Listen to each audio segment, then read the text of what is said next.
Okay, you had a big meal. We had a big meal, and fresh eggs and fresh meat, especially the fresh eggs.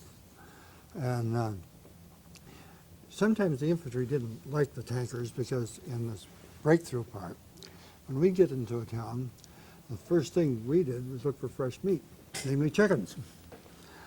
The infantry came along and they were more likely to stay there a little while, and they were interested in eggs.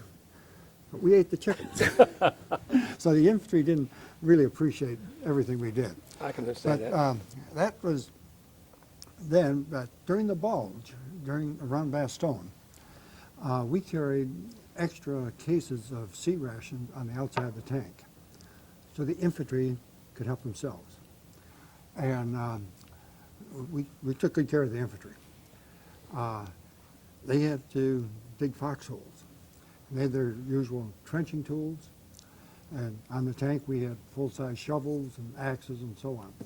And they'd borrow them and always put them back and help themselves to sea rations that we had on them. During that period, I learned to hate the Germans. Really, I was hating the SS. Because I remember one little village, a little cottage like, about the size of a small bedroom. And that's about all it was. It had a bed in it and a couple of pieces of furniture, and that was it. Laying in bed, the bed was all made up, was a little old lady. She was old, I think, I'm guessing 60, 70, I don't know. She's laying in bed, and she had a bullet hole right through her forehead. This was part of the German effort to terrorize the Belgians and the Americans, just like they did at Malmedy. And but having seen what they did, and this was while we were fighting them, we learned to hate them. This was before you got out of France. No, this was in Belgium. In Belgium, okay. Around Bastogne. Okay. And this made it, I've never had as much hate as I had at that point.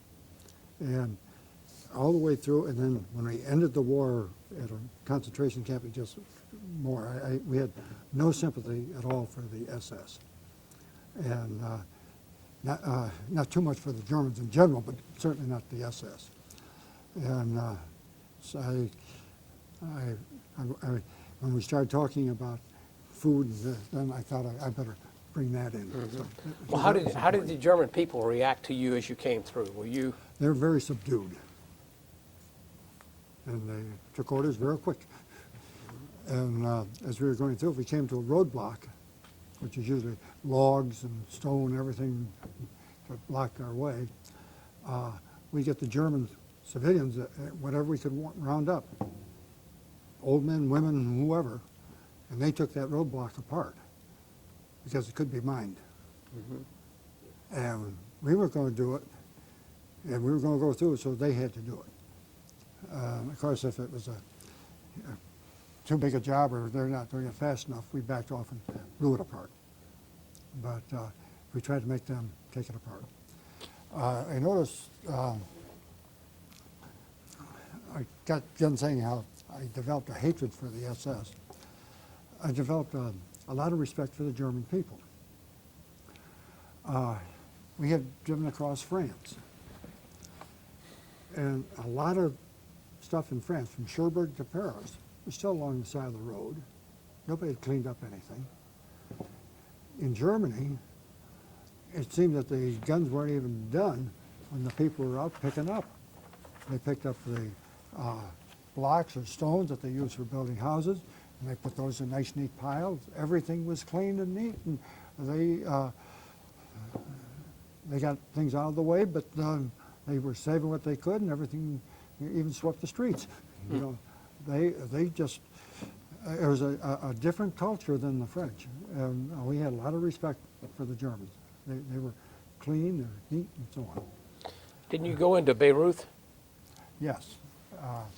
We got into Bayreuth, Beirut, whatever. I'm sorry. Home of Wagner. Yes. Remember that because there's a beautiful little park. They had canals and streams, and over these canals and streams were picturesque stone bridges, sort of arch. They wouldn't hold a tank. And on the far side of this park was a hospital that held British pilots, British aviators. And we had to liberate them. Well, it was the only time we had to dismount our tanks and fight on foot. So we don't like to do that. We like to carry our foxhole with us all the time.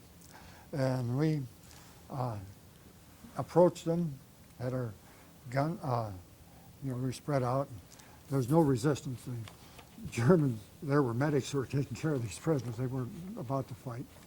But we liberated these British pilots and crews there.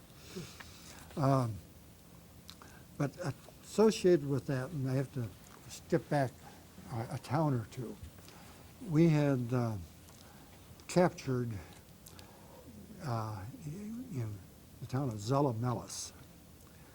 And in this there was a Walther Arms Factory. And they made the Walther P-38. They also made automatic rifles and sniper rifles and things like that. And warehouses full of this stuff. And naturally we helped ourselves to all the pistols we carry. Well, when we liberated the British, we got orders to give all excessive weapons we had to these because they had no guns, so we had to give the Brits our P-38s. And we cried. Yeah. I cry more now than I say, Yes. well, a mint condition P-38 brings on the market. Yeah. And I had, a bushel basket full isn't exaggerating. So, now, we got into Bayreuth, and then we got into Czechoslovakia, Pilsen, and some of the guys even got as far, some of the division got as far as Prague. And then Mr. Patton was told, you're not supposed to be in Czechoslovakia.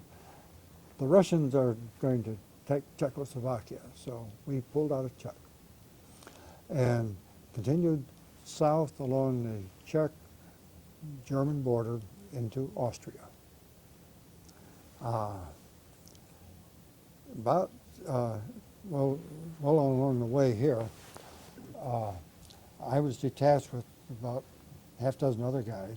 No, that's about a dozen other guys. We went and got new tanks. We got the new Pershing tanks. We got 5 of them for our company. And these had 90 millimeter guns on it. And had an automatic transmission on them for driving. Oh, these were beautiful. And a great scope for sighting the gun. And I had to go through all the positions on it. I drove it. It was easy to drive.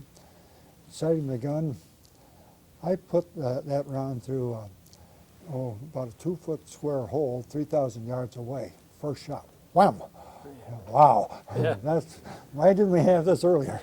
But we drove these back to the company, and on the way, they were on tank carriers, sort of lowboy, and they were driving them there as far as they could. And one afternoon, we were strafed. I dove under that tank because that was the safest place to be. And then, but then the guy moved off, and then we continued on to the company. They split the tanks up. Our platoon didn't get any on it. But we kept on and into Linz, Austria.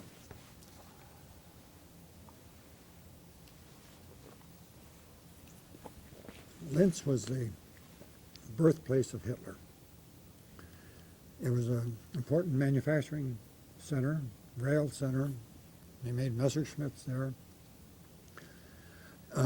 We were coming into Linz down a mountain road.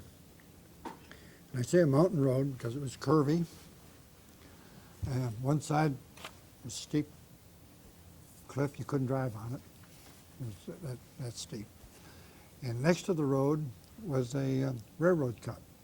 It dropped 4, maybe 5 feet down. We were coming down here. We couldn't go left or right. We had to go straight ahead. Around a bend, we see coming up at us a group of soldiers on bicycles, Germans.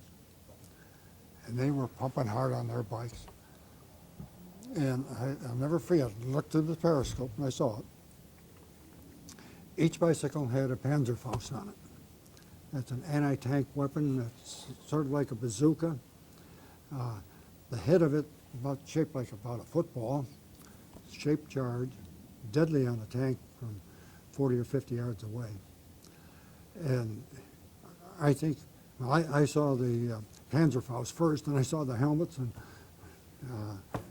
our orders were to drive through them.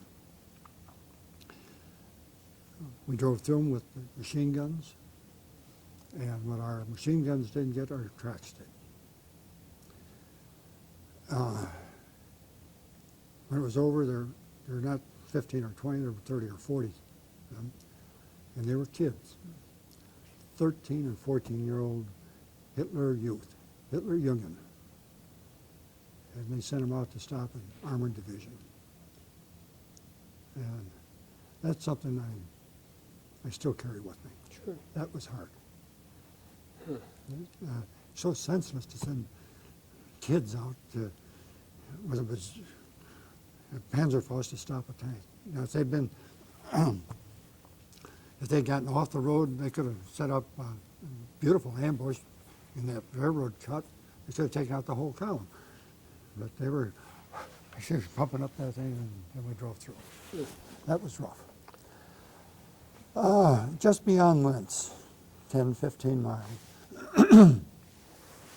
we came to Mulhausen. This is a concentration camp. We didn't expect it. We didn't know it was there. It had been a penitentiary before. And they were killing Jews, mainly from Eastern Europe. There were Poles, Romanians, Ukrainians. They had a quarry there, and they worked them to death. They had to carry big stones up a hill. They were starved. They're full of disease. They had gas chambers. They had a hook, I don't know what they call it, where they'd hang them up on that until they died. Most cruel things you can imagine. We even found some lampshades made of human skin because they had an interesting tattoo on it. Things like that are hard to accept. One of the women that was liberated, as soon as the gates were knocked down, she was able to run out. She didn't run to the tanks or half-tracks for help. She fell down by the side of the road and started eating grass. She was that hungry. They were all skin and bone, and it was a stench. You can see pictures of it. You can hear stories of it. But nobody can convey the smell of it. It was horrible. Were any of the German guards still there? Did you capture them, or what happened to them? The inmates took care of them. And we didn't ask any questions. Some of the inmates were, they were all conditioned. Some were pretty healthy. Others were skin and bones. Some died while waiting for us. we were surprised. We didn't have anything to take care of them. And they needed special diet, and K rations wouldn't do. You know, they'd kill them. So they needed bouillon, they needed jello and things like that. We didn't have that. Our medics and our engineers did a great job taking care of them. We in the tanks were still fighting Germans. We had to go on. And this was, I think it was May 1st that we liberated Mulhausen, and the war was over on the 8th. So we had another week of fighting and moving before we got to the end of our war in Europe. So how did you learn about the end of the war in Europe? Oh, that was fun. About 10 o'clock in the morning, the word came down, the armies of northern Germany are surrendering. And you're kidding. No, it's true. That meant that we're going to have a big party. And we had a big party. I don't know where all the booze came from. It appeared. I know the officers got a liquor ration. They must have been saving it, but it passed out to everybody. And I wouldn't be surprised if we had found a brewery around someplace, because there was a lot of beer there, and it was a party. Well, I can relate to it because I was then, up until about 1965 or so, maybe a little earlier than that, I was a teetotaler.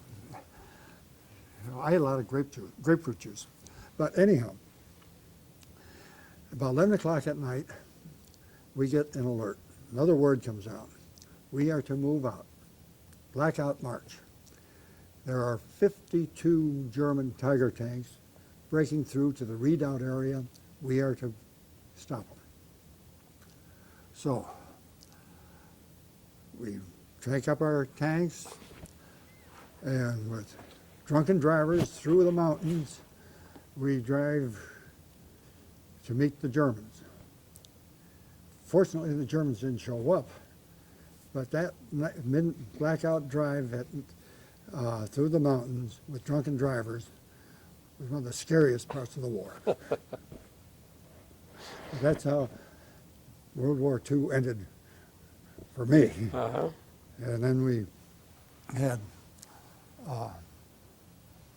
outpost duty. There's a 10-mile buffer zone between the Russians and the Germans, or between the Russians and the Americans.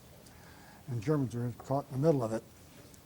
And we had, I think it was like 12,000 Germans near us that wanted to surrender.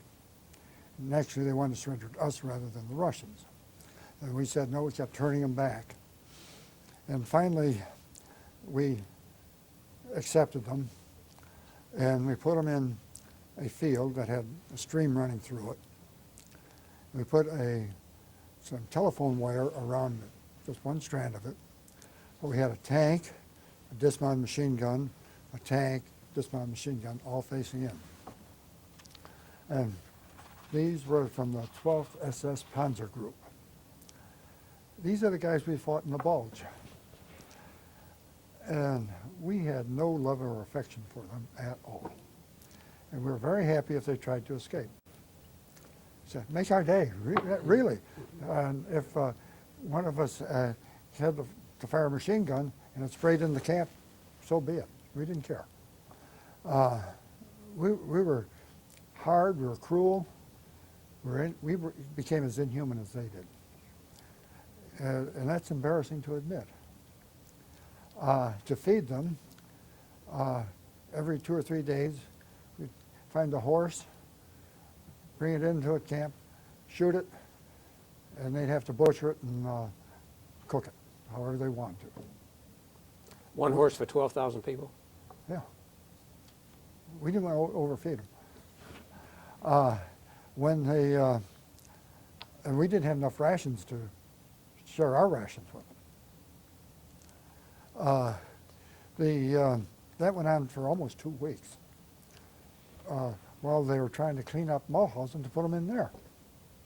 and then the MPs would take over, and they got better food and so on. But that was quite an experience regarding them. How long, go ahead, I'm sorry, go go ahead. ahead. How long before you just got word it was time to come home? Well, the division was, well, they decommissioned a ship. I don't know what they'd call it when they decommissioned the Army division, but we had a regular ceremony. Our flags were furled, and we were dismissed as a division. And the guys were starting to ship off to Pacific. And some of them went to 4th Armored, some of them went directly to the States to be reassigned to the Pacific. About this time, middle of June, I got a telegram that my dad was killed, had died at work. And I got the telegram 2 weeks after the funeral. And he was a casualty too, and that was hard to handle. But the Red Cross and my company commander and first sergeant were trying to take care of me to see if I could get back for compassionate leave, but that never came through. In the meantime, the other guys were being shipped back to the States, and I missed those shipments. So I stayed in Germany and went to the 90th Infantry Division, artillery outfit. And all we're doing is, well, we didn't even clean the guns or anything. We just pulled guard duty once in a while, but mostly just hung around and fraternized. And then I went from there up to Nuremberg, or Fürth, outside of Nuremberg, and helped supervise the destruction of ammo depot where all sorts of ammunition, from things as small as a 22 caliber up to, I guess, 14-inch naval shells. And they had parachute bombs and all sorts of ordnance that German PWs were handling them, but we were supervising it. I got a leave to Switzerland. Spent a week there. And, the Swiss, that was the closest thing to America that I'd seen in ages, so that was wonderful. I got back from that and had orders to go to Cherbourg and prepare to ship home. Went on a victory ship, the Norway Victory. Left Cherbourg, I think it was around I think it was the 11th of, the middle of December. And crossing the channel, beautiful. Hit the Atlantic, and oh, whoa. An Atlantic gale was blowing. And I saw waves literally 60 and 80 feet high. I mean, higher than the ship by far. You just looked up, and what's this little thing doing? It became a very small ship. And I was sick 11 of the 11 and a half days that we got across there. That's how I spent Christmas, seasick. And again, this is not very delicate. I was on the D level, lowest level, as far forward as you can be, probably the worst pot in the ship, right next to the anchor room. And when the ship would go up, we'd go up, then it would go down. We'd still be up in the air, and the ship would drop out from under us. And the same thing was happening to the anchors. That would go up, and then it'd crash down. Sound like a 90 millimeter going off right next to you. That was horrible. You had to hang on to the sides of the bunk to keep from being thrown out. As I said, we were on the D deck. 2 decks up on the B deck was where the head or latrines were. And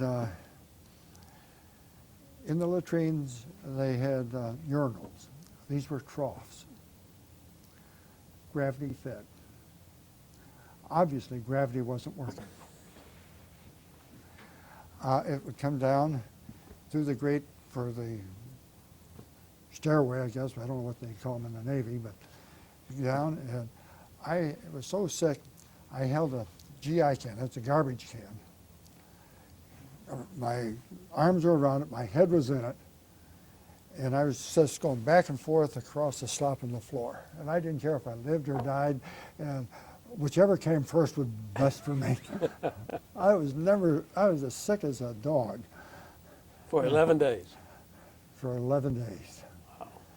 Christmas, I couldn't even eat a hard-boiled egg and a couple of crackers. I said, that's good for you, try it. Yeah. So when you finally got home, We landed in Norfolk at Camp Patrick Henry. And we were given the royal treatment, band playing, got off the boat. They took us to the chow hall. They had steaks for us and all the ice cream we could eat and all the milk we could drink. Oh, it was wonderful. And we were there 1 or 2 days, I don't know what. Had a chance to call home, tell folks that I'm back in the States. I got on a train and went up to Camp Dix in New Jersey for discharge. That took less than a week, I think. Didn't take long. Got on a train to New York City, train, subway, and onto, I guess it was a subway. It could have been a ferry, I don't know. Don't remember now. Got to Grand Central Station, got on the train. And that was the first time we knew when we were going to arrive home or how we could tell people to meet us. And I used a telegram. Only way I could, there's no telephones around. And I was very conscious of 10 words or less. That was the length of a telegram, boy. And that was just where the money went. So I wrote a telegram. I said, we'll arrive at 11, am a civilian at last. And those words are very important because they came to haunt me. The telegram was delivered to my folks. Only it was delivered saying, we'll arrive 11 a.m., a civilian at last. So the train gets in at 11 o'clock at night, large central station, downtown Buffalo, a lot of GIs on it, family all around, welcoming home, big celebrations going on, a lot of hugs and kisses and tears and all that. Nobody there for me. I look and look and look, walk through the station, pretty soon it's all empty, and I call home, said, where are you? They said, where are you? I'm at the station. I said, well, take a cab and come home. The telegram said 11 a.m. Oh, boy, what a mess that was. And we got there, and Buffalo was, noted for snowstorms. The day before, they had 54 inches of snow. And they were just digging out. The cab got to my house okay. I had to climb over a big snowbank to get in. And I had my mustering out pay, which was all in $20 bills, and nothing smaller. I couldn't pay the cab. And so my brother-in-law was there, and he went through his pockets. My sister was there, and they went through their purse to find enough money to pay the cab because everybody wanted to hug and kiss and get back home, get back in the house. This was I think the 6th of January, and they'd saved Christmas for me, and we just had a good time. well, it sounds like you had a particularly interesting career there, but tell us what impact the military had on your life as you look back now. Well,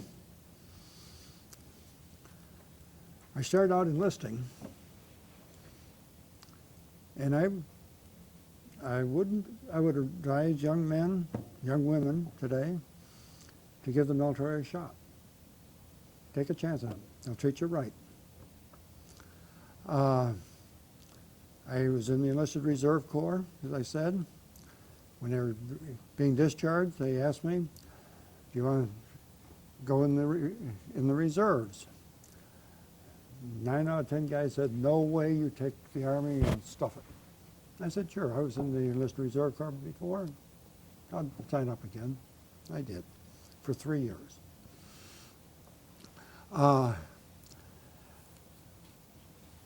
Used the GI Bill and finished my degree at Rockport State Teachers College. I got that in '47. Remember, I had some time at University of Oregon, so I put a lot of credit together, took as many credits by examination as I could, and took overloads and double overloads. One semester I carried 21 hours. And I even took a graduate course while I was doing it. But I was in a hurry. I knew what I wanted to do. I wanted to go into student personnel work and higher education. And I had a chance to join the, a friend of mine said, try for a direct commission. And I did. I applied to, this is sort of funny, I applied to the Army. And I had a PhD. And they said, we'll make you a second lieutenant in the quartermaster corps. Not good use for a PhD, I thought. Applied to the Navy. And they said, we have no use for PhDs. Applied to the Air Force.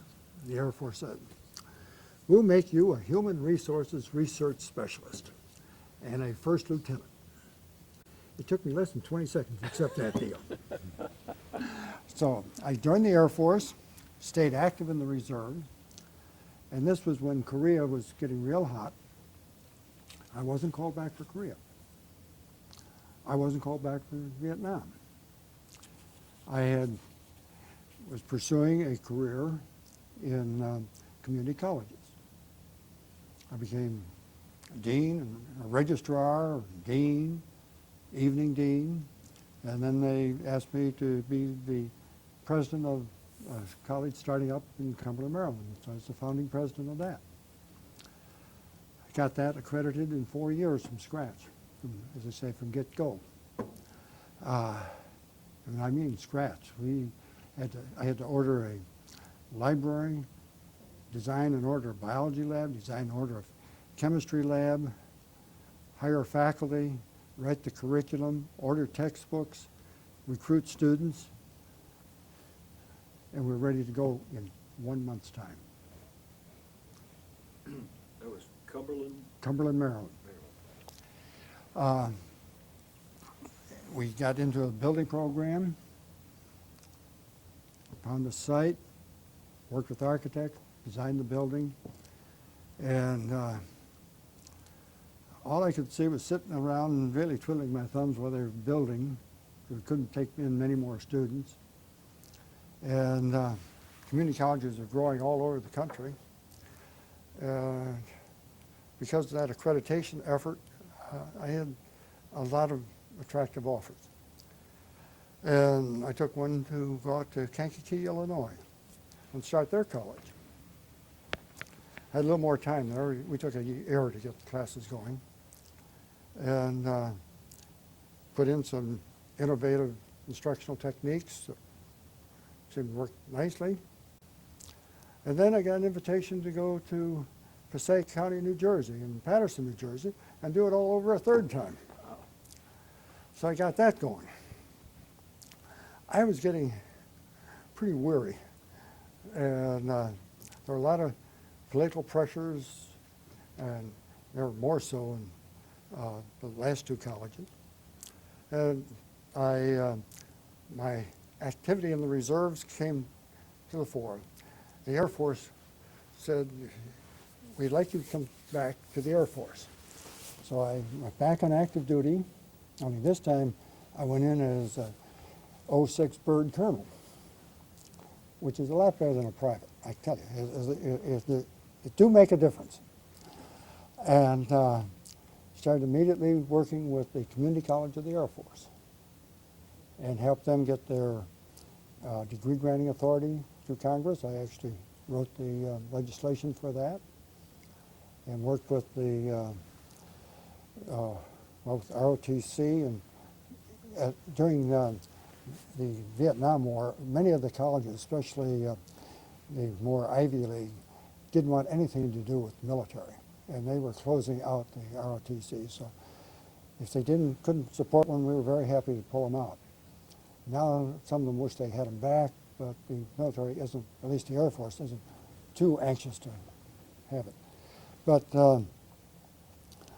I was then assigned from, well, I was working with the Assistant Secretary of Defense in the OSD office, and then I went over to the National Defense University and helped with their curriculum work, and also became a professor of national security management.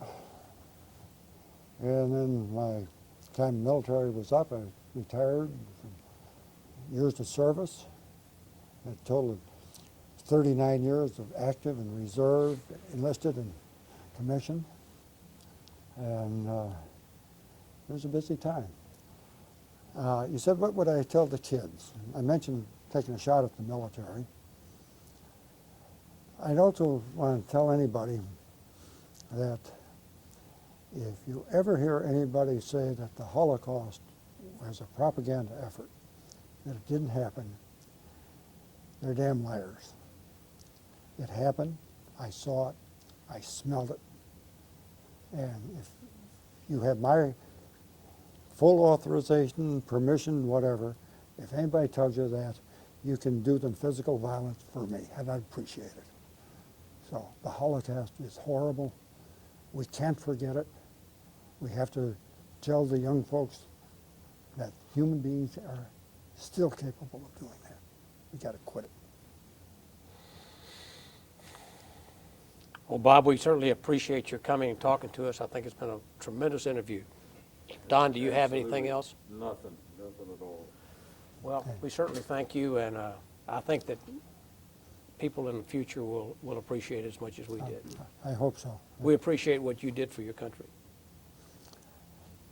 Everybody was doing it. We had to do it. We didn't have a choice.